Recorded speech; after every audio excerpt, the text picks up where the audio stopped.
Thanks, guys. Sorry about the technical issues. It's weird. Not the most technical question, Eli, but certainly it does play to the algorithm. Of course, it's the idea of revenue sharing with content creators, and just a general idea of connecting, curating content through content creators, and how that's going to be affected by the algo, and how you kind of envision that shaping with this being sort of crowdsourced now. Thanks. Well, we're going to look for suggestions not just on bugs, but also on how the algorithm should work. Like I said, the overall goal is to maximize unregretted user minutes. So we'll be really interested in any suggestions that are likely to improve unregretted user minutes. And this is going to be an evolving process. And I wouldn't expect it to be a nonstop upward improvement. I would expect there to be times where it's two steps forward, one step back. But like I said, we're very open to what would improve the user experience, what would be a net good for the world, and there'll also be some debate on these subjects, and not everyone will agree, but at least people will know what's going on, because we're washing our laundry in public, and it's not like, if there's dirty laundry, it's not like hidden somewhere. So that's kind of, but I think that's a really big deal. So even if you don't agree with something, at least you know why it's there, and you're not being secretly manipulated.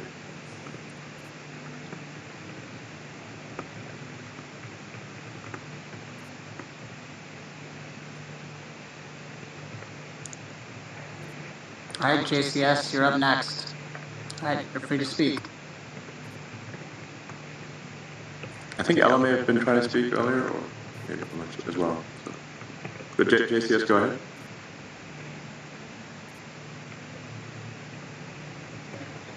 Hello. So first, yes, Elon. Thank you very much for everything that you do for free speech, for freedom. Second, yes. Can you hear me? Yes. Okay. First, thank you very much for everything that you do for freedom. Second, you mentioned Linux. So first, out of curiosity, what is the distro used in Tesla and SpaceX? And second, how closely are you going to follow that model? Are you going to accept like pull requests and stuff? Because my first pull request will be Lightning Bitcoin invoices. We are going to look at pull requests on GitHub. So to be clear, like the questions related to this particular spaces are really specifically oriented towards what the code that we've released. So we won't go off subject and go into other areas. This is purely about the code that's being released. If you have questions about it, we were happy to answer them. Or if you have recommendations about the code, we're happy to hear those. But it will operate very, very similar to Linux with pull requests on GitHub, and so we'll prioritize what we see by what appears to have the biggest impact on the site, and I think there's going to be a lot of low-hanging fruit at first, where there are many issues to fix. So it's going to be somewhat of a firefight at first, where we figure out, okay, what are the most important things to fix first, and go after those. So we're definitely looking for user feedback as quickly as possible, so we can take action. Thanks. Thank you.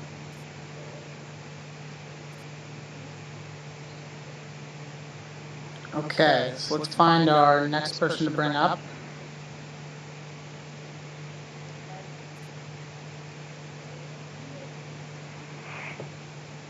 All right, Bitcoin Archive, you're up next.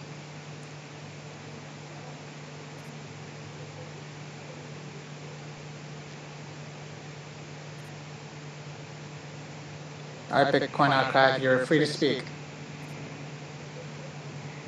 Oh, hi guys, can you hear me? Yes. Elon, one of the concerns that I have is that now that you've open source or you're about to open source the code, is that everyone's going to start tweaking in much the same sort of formulaic way to optimize engagement. How are you going to deal with that? Well, the code, we have released the code. It's on GitHub right now. There's a link. You can just click on the link and at Twitter or on my account. Or just search GitHub. So it's there right now. I fully expect that there will be attempts to exploit what people see in the algorithm. So we want to address and patch those as quickly as possible. So we've tried to fix everything that we thought was obvious, but there's been things that we missed. So we're looking for feedback from the world, and we'll fix it as soon as possible. And then, like I said, we'll be oriented towards making changes that maximize cumulative unregretted user minutes. That's our goal. So can I have one more question? When you mentioned unregretted user minutes, that sort of pricked my ears a little bit, because I think Netflix kind of optimized in around about the same way, but I'm forever dissatisfied, unable to find anything to watch on Netflix. And I wonder, is there any more behind that metric that you might be able to share with us that's embedded in the code? Well, you can literally see the code for yourself, and you'll see what other people who read the code, what their thoughts are. So this is, Bitcoin is open sourced as well, which I think is good and contributes to the robustness of of Bitcoin mining and making sure there aren't exploits in the Bitcoin system. So I guess another good example of open sourcing making something robust is Bitcoin. Thank you. Thank you.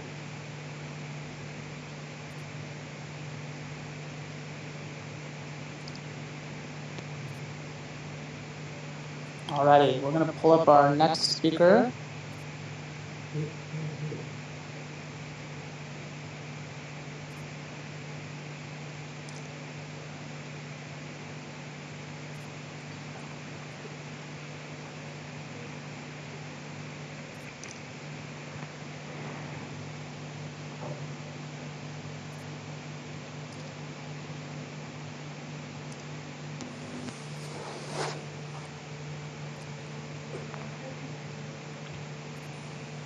All right, Jay, you're up. First and foremost, I just want to say shout outs to everybody. Thanks for adding me up. I wanted to ask, first I wanted to say thanks for everything you've been doing, Elon. I'm a big supporter, appreciate everything. I wanted to say basically one question for the code and for the business. So like if you're I'm an artist, I'm a platinum artist. Does that still works for the business code that you're doing, like for the check marks and stuff? Like is that relies to artists or the activity and stuff like that, or is that different?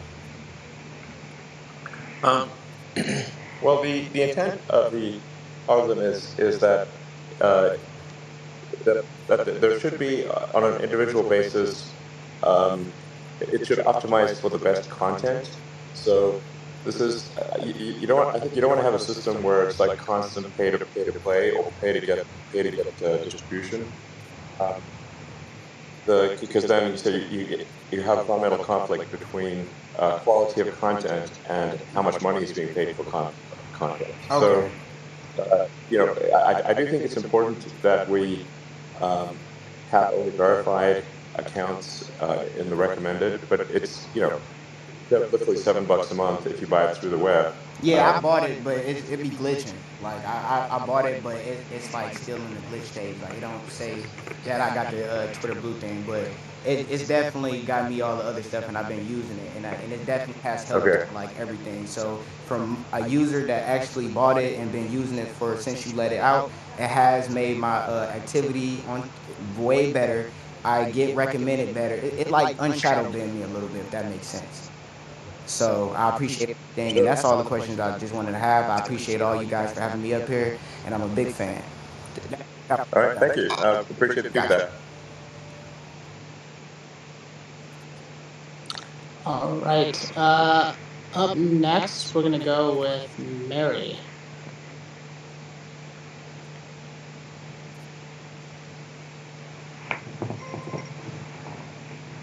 All right, Mary, you're free to speak whenever you're ready. Hi. Hello. Hello. Yeah. Hi. Really didn't expect to get let on. Longtime Twitter user here since March 2009. The only thing I miss is the fail whale. Make system failures cute again. Okay. You can put them in space or something. I don't know.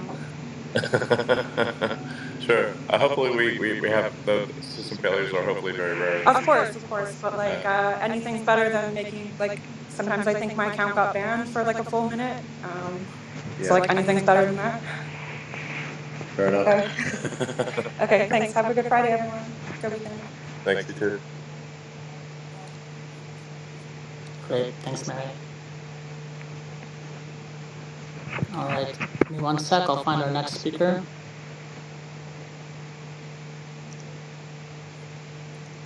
Actually, while we're finding the next speaker, just wanted to clearly articulate a point I was making earlier that although we think it makes sense to only have verified accounts recommended in the recommended for you tab, apart from accounts that you obviously directly follow, is to ensure that the system is not gamed by unverified accounts. The fundamental challenge here is that it's trivial to create literally 10,000 or 100,000 fake Twitter accounts using just one computer at home. And with modern AI, you can bypass every "are you a human" check that you could imagine. So then how do we tell whether an account is real or whether that account, people actually like what that account is tweeting, or whether it's simply some gamified situation with a botnet? And with modern botnets that are really going to be indistinguishable from human. So that's the reason for really pressing hard on verified, where the verified requires a number from a reputable phone carrier and a credit card. This doesn't make fake accounts impossible, of course, but it I think makes it like literally somewhere between 1,000 and 10,000 times more expensive to create fake accounts. And it also dramatically increases the ease with which we can identify and suspend fake accounts. And my prediction is that any so-called social media network that doesn't do this will fail. Great, okay, I think we've got our next speaker ready. All right, I believe it's iSciency. You're up next.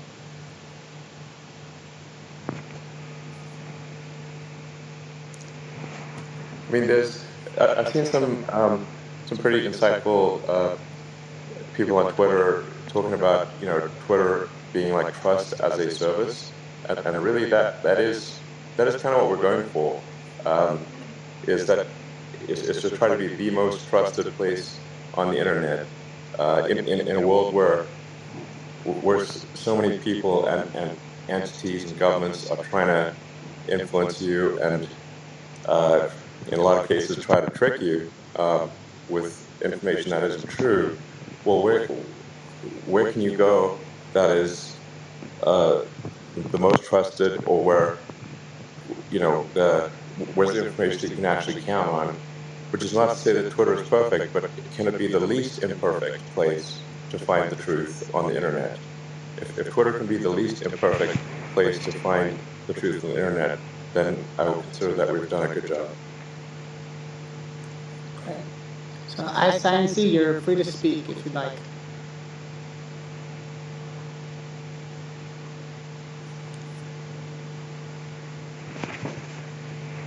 Nope, okay.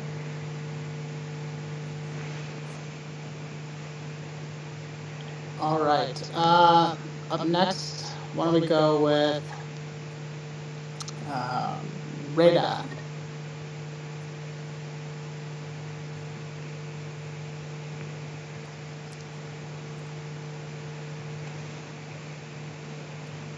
All right, Rada, you're free to speak.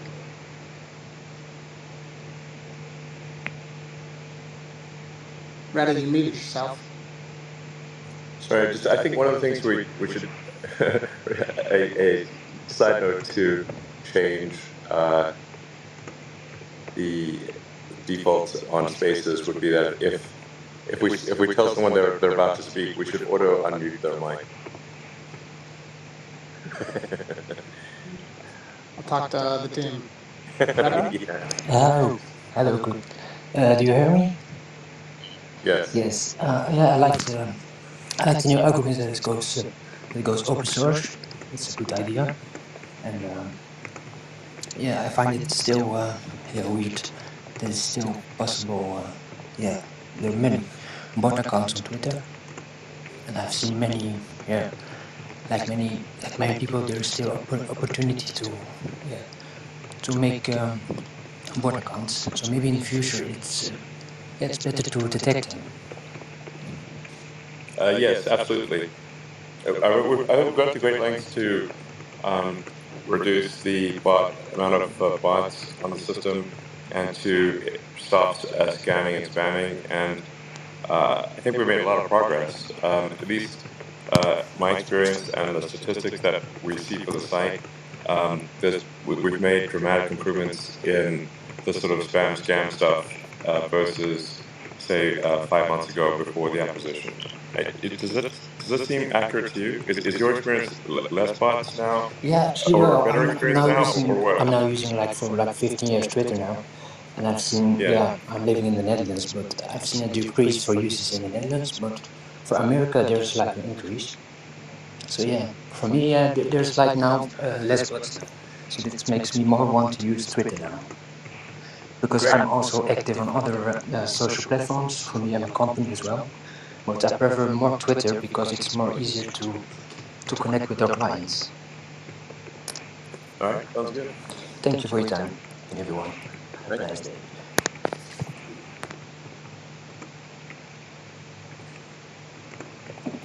Alrighty, Suhail, you're up next.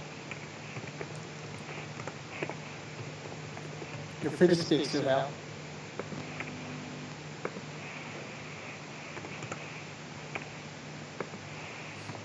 Suhail, I think you muted yourself.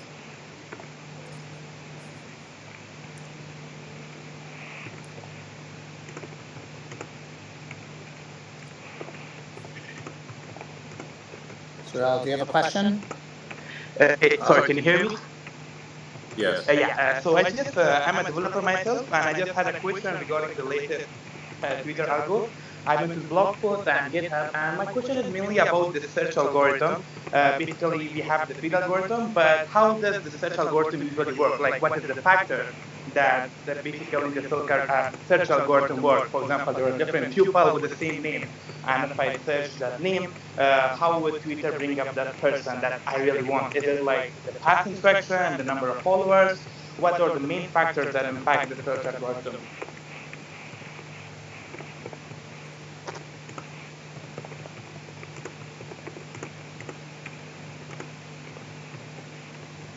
Go ahead, guys. Hafe or Jonathan or Brian, one of you want to take that one?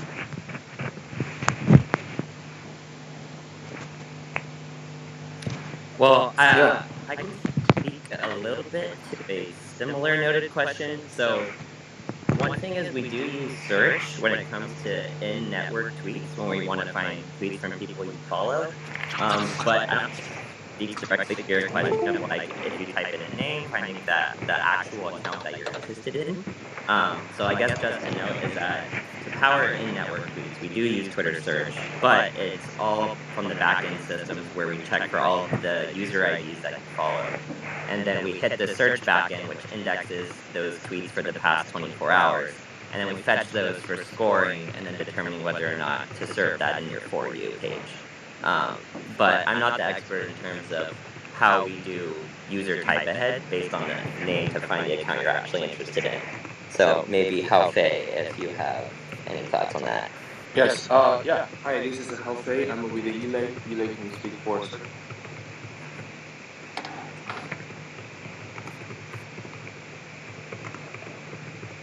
Yes. Well, the search algorithm, a lot of so think about search is very also similar with the recommendation system. So all the search problem is very complex. So we have the similar. So all the search problem. We have the similar recommendation kind of steps, just like say we have a retrieval stage, we have the ranking stage for the search, and a lot of times that a lot of facts in the search actually help you to find the relevant content. So definitely, so the whether wording is matched to each other matters a lot, and also it depends on whether you are more tend to search for the people you already engage with. We try to optimize kind of say what's the most popular things in your areas. All these things actually matters for the search algorithms. So I believe maybe Elon we can. Does this answer your question? Yeah, I believe it does. Yeah, thank you very much. I appreciate it. Yes, just a quick comment. We didn't open source a search in this round. This round is about more about for you timeline recommendation. We will for sure follow up with open source the entire search as well. Great. All right, Youssef, you're up next.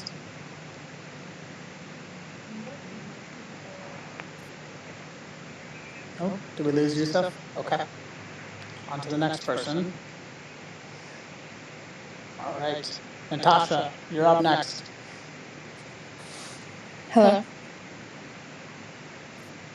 Yep, I can hear you. I was just gonna say, I think it would be nice if it was easier to report catfish accounts, especially for people who are verified to report an account that is stealing or using their photos in post, because I feel like currently there is a bunch of hoops to jump through to go through said reports. Sure, no, I agree. In general, we need to improve customer service so that, especially for verified, there is someone you can communicate with to resolve issues like impersonation or misuse of copyrighted information or just any kind of deception or fraud. Okay, great. Demon, you're up next. Yeah, thank you. Thank you for bringing me up, and great space, guys. And Elon Musk, huge fan and love what you do. And just wanted to say, I had a question about the algorithm in terms of what we post in terms of tweet. I know you said we had like a big emphasis towards media.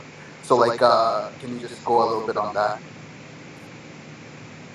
Well, it's like I said, the goal with what's recommended, and we've got a lot of work to do to get there, is to show you the things that you would find most informative, interesting, funny, entertaining, and like I said, maximize the number of unregretted user minutes, or even really down to the second, maximize unregretted user seconds on the site.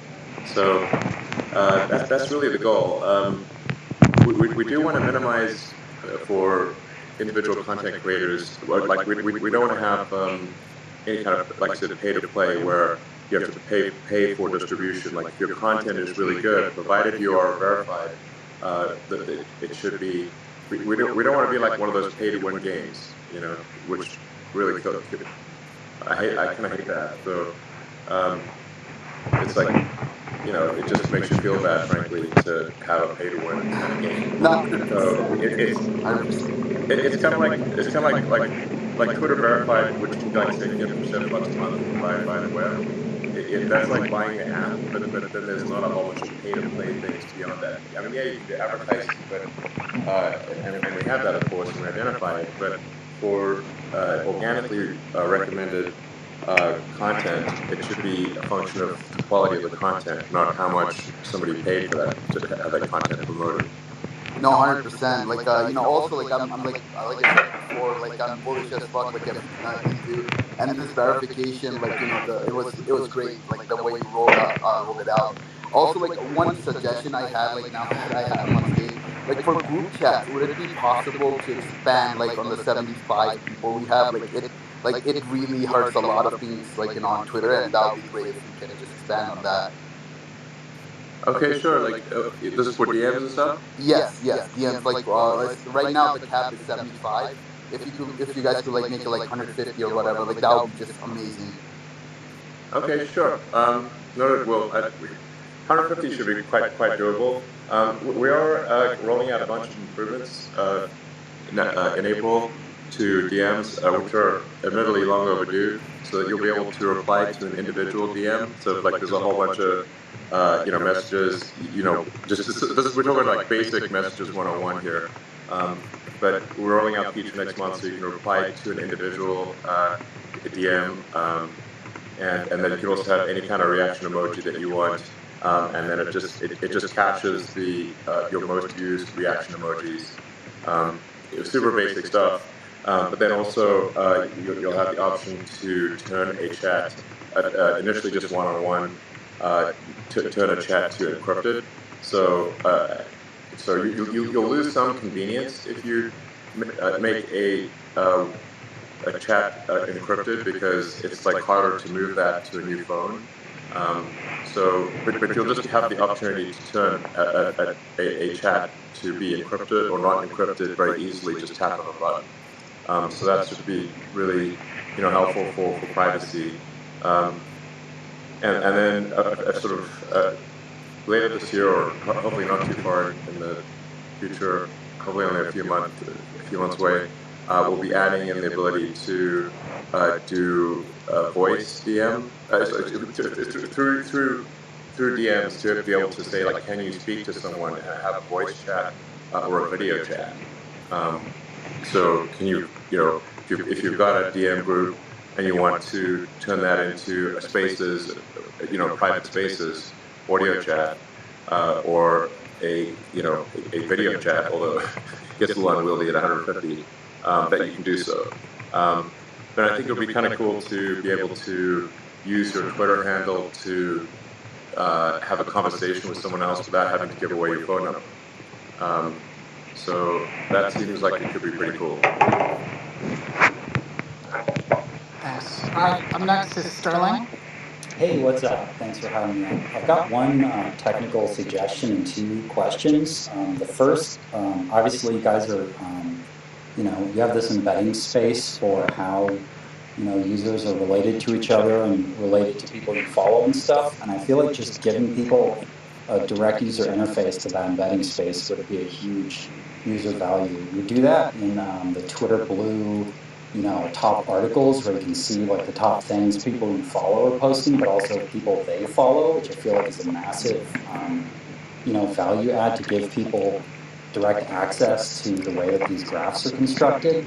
But the two questions that I have, just in the few minutes that I've been working through this code trying to make sense of it, there's a user mass file, and it seems like if you're following over 500 people and your following to follower ratio is above 60%, you actually get punished. So, if you're following 1,000 people and or if you have 1,000 followers and you're following 800 people, you'll be shown less often than if you unfollowed 300 of those people. And like, I get how that could punish people who are following lots of people to spam, but it also sort of like punishes curious people who want to use the platform. So I feel like that could use some work or looking into. And then my second question is, there's this file called home tweet type predicates, and there's like completely separate types of tweets if author is Republican, author is Democrat, author is power user, or author is Elon. And I feel like I could see why you might want to categorize those things, but just political bias aside, dividing people into Democrats and Republicans and like not having more granularity, like just seems problematic, and it's like reinforcing our two-party system, which it's just a bummer to see that sort of stuff explicitly called out and not like an emergent property of some like deep neural networks embedding space. I agree that shouldn't be there. That's why I preface this by there's going to be a ton of like stupid, embarrassing things that are shown here with making the code open source. The intent is not to say, hey, here is our incredible open source. It is a flawless gem. It's like, no, it's got a lot of issues that need to get fixed, and I think you've identified at least one of them. So we want to, basically delete as much as possible that is creating a bias, and do it, pronto. So yeah, I mean, it definitely shouldn't be dividing people into Republicans and Democrats and whatnot. That makes no sense. The one consistent theme that should be present is, are you showing people compelling content that, like I said, that they don't regret seeing? So, and promoting public dialogue. That's the intent here. So it sounds like you've identified something we should get rid of right away, quite frankly. Yeah, hey, I just wanted to do a quick note on what you brought up, Sterling, which was a great point on the user mass class. Just wanted to share some context. So this is under our tweet cred directory, which was an algorithm that was added to the recommendations, I want to say about 10 years ago, and is actually one of the scores that we're looking to remove where we can, because we don't find it actually provides much value in terms of ranking the so although you've identified how it works correctly, it's actually not too important in how it's used throughout the code base. It's primarily as a feature within the in-network ranking stage, and it's just one of many features and doesn't have that high feature importance. But yeah, we're actively looking to remove that because it's really old and it's not the best way that we could be ranking tweets using that. But yeah, just wanted to call that out. And then Hao Fei, if you wanted to talk on the other point. Yeah, yeah, this is Hao Fei, and Ishan will be speaking through my phone. Hi, yeah, this is Ishan. I can provide some context on what you mentioned about predicates are purely for buckets collection, so we can change how different groups are doing and make sure that maybe it's kind of, we don't penalize certain groups or more than others. Yeah, it's purely just for like. But we should get rid of it. Yep. Consider it gone. Okay, great. Thank you, Sterling. Up next is Yusuf. Okay, thank you. All right, Assalamu alaikum. During the blessed month of Ramadan, I have a question for the team on Twitter. So the question I have is, has there been, I'm sure there has, but I would like to know what the thoughts are on the question regarding removing the whole concept of the algorithm, or reducing the concept of the algorithm down to something much more discreet and elegant, which is what Twitter's origin was, which is that essentially the people are the algorithm, meaning that you decide to subscribe to someone, you see their tweets in chronological order, and then the retweet functionality acts as the boost or the signal that allows you to see new tweets and interesting tweets. So the people are essentially the algorithm. And would this also then maybe accomplish the goal of reducing regret, because it essentially turns the algorithm into a decentralized individual responsibility to follow people who are interesting or not. So I'd like to know what the thoughts are on that, because that is essentially what Twitter's origin was, right? So what are the thoughts on that, simplifying the concept? It still would be an algorithm, it's just much simpler. Thanks. Well, I mean, the following algorithm should be just exactly that. So the intent there is that the following algorithm be, the people you follow and what they do. So it's very easy to switch back and forth between the recommended and the following. You just sort of swipe left and right to go back and forth. The reason for the recommended algorithm is just that there are often things that are great that are happening, but you don't know that they're happening. Or there's something very entertaining, interesting, funny, but it's not from anyone you follow. So, how do we expose people to that? And that's what the recommended for you tab is for. Now, the following tab is what you described earlier, which is kind of the user-generated graph. So, we encourage people to switch back and forth between recommended for you and following. Okay, understood. And what is the ultimate incentive though? Is it about increasing, how much, interesting things you're aware of? I mean, how are we knowing that For You is a success? And how do we know it's a success? I guess that's one thing. Well, I guess it would depend on are people using the recommended for you column. If they're using that a lot, and it should be at this point, I think, sticky. So in other words, if you prefer to be on the following tab, then it'll leave you there. If you prefer to be on the recommended for you tab, it'll leave you there.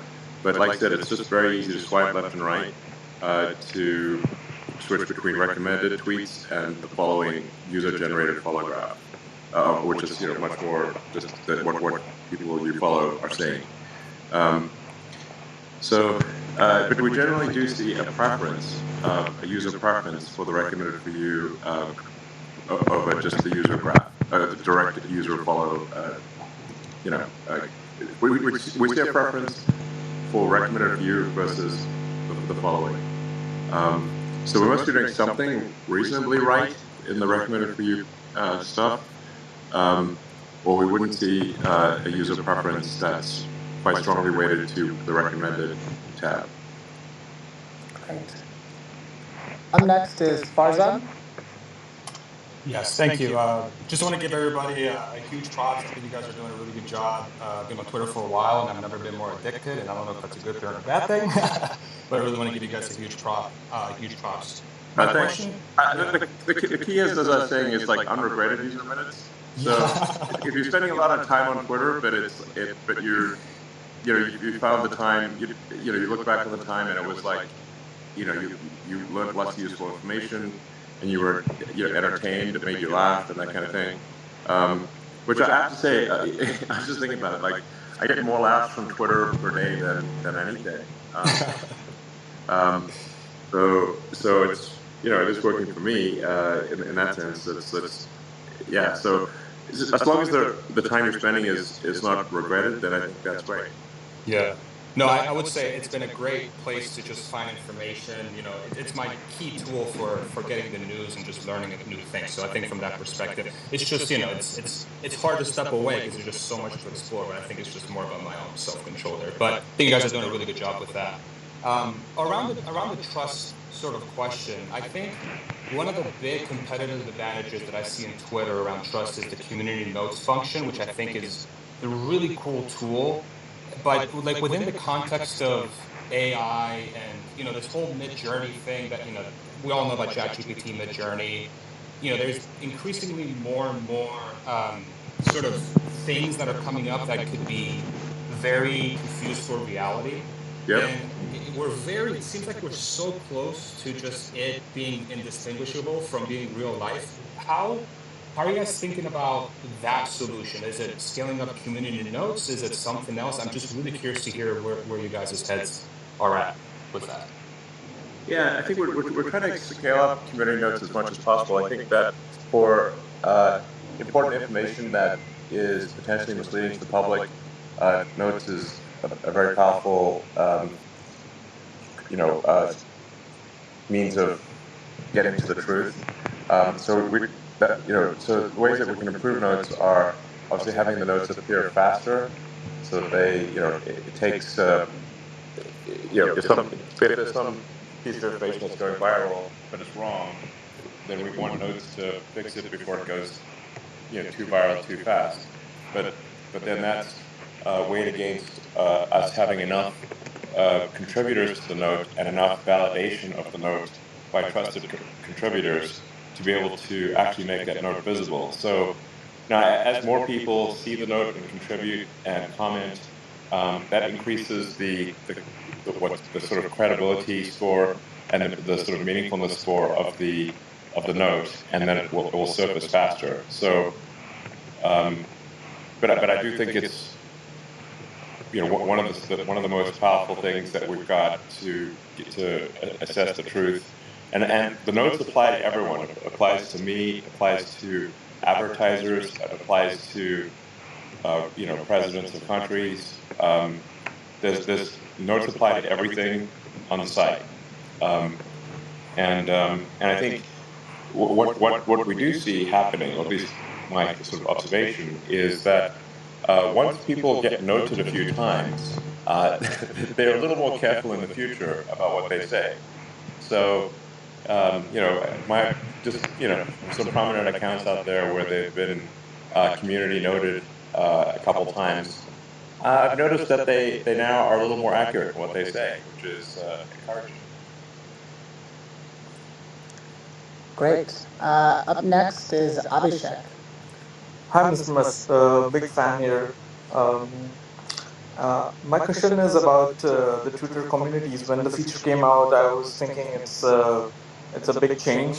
It was supposed to be good for me because I'm into the field of machine learning, so I could just join a community and learn about the new things there. But seems like lately it's all spam and bots there in the communities. So are you planning to bring the recommendation algorithms to communities and also recommend communities based on the user's interest?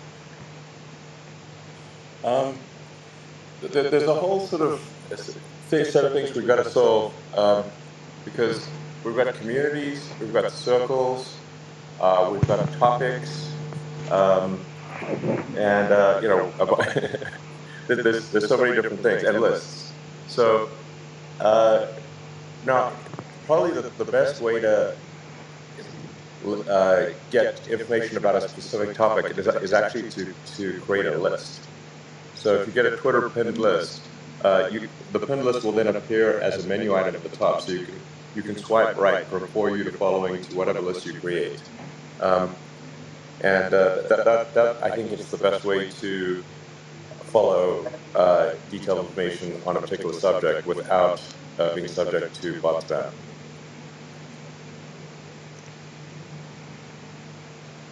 But we need something we need to do is we need to make it easier to create a list and to recommend high quality lists in particular subject areas. Thank you. Okay. Thank you, Abhishek. Up next is Madi. Hey, there is a question about the piece of code in the repo that you've just published about a line of code that is labeling some tweets that the author is Elon. Can you please explain about that? I mean, yeah, guys, what's going on? Yes, this is the Jose, and yes, we do release the code that is author is Elon and author in different groups. If you read the code carefully, that's only for stats tracking purposes, and it has nothing to do with the algorithm. It's only for stats tracking purposes.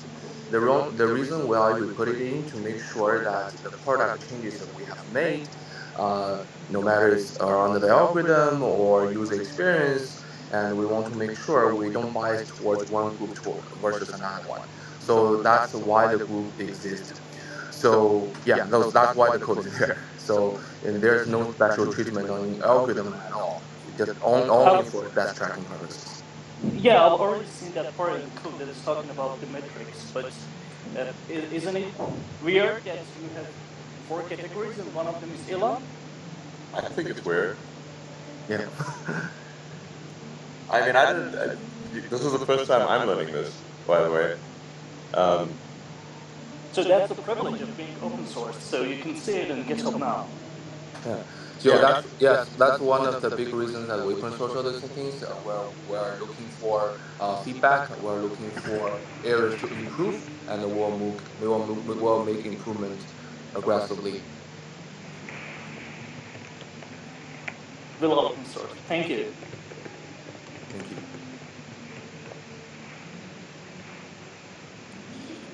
All right, Elon, at a glance, I think we've spoken to a lot of the engineers that have their hand up on the call. We can continue going or open it up to other comments, but just want to pulse check. Yeah, I think this is good. Thanks everyone for your feedback. And yeah, we'll be making a lot of changes to the Twitter recommendation algorithm based on the recommendations that you make about changing it. So expect a lot of bug fixes and modifications at a really high clip in the weeks to come. Thank you for your feedback and helping to make Twitter a more awesome place to be. Thanks. Good. Thank you, Elon. Thank you, everyone, for joining.